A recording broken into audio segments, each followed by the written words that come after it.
So you've drafted a fantasy football team. Think carefully about your next move. Al Behrman. Associated Press. Back on September 1st, Green Bay Packers tight end Martellus Bennett tweeted out a shot at fantasy football. This seemingly unprompted critique of fantasy football, the season had not even started yet, so it's not like fantasy owners were complaining about Bennett's performance, led to a strong reaction from many in the fantasy football industry, who pointed out to Bennett that fantasy football probably increased interest in the sport he plays. Bennett, in turn, said he wasn't claiming fantasy football was a bad thing, per se. He simply doesn't give a s about it. In the end, everyone pretty much agreed to disagree.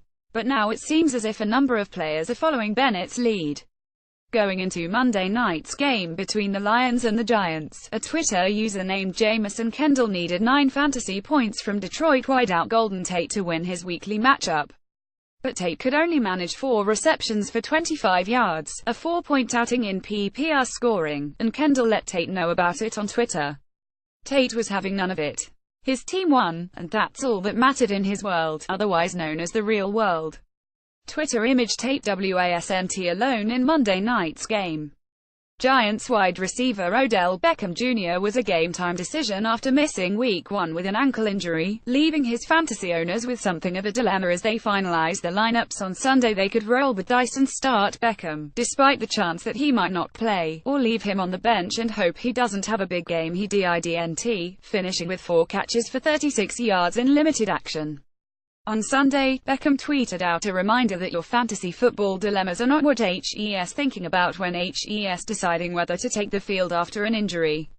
Eagles running back LeGarrette Blount also had something blunt to say about fantasy football owners on Sunday night after he had 0 carries in Philadelphia's loss to the Chiefs. The terrible MS Paint job covers up a profanity in the Twitter image. There are probably a number of reasons for the great fantasy football schism of 2017.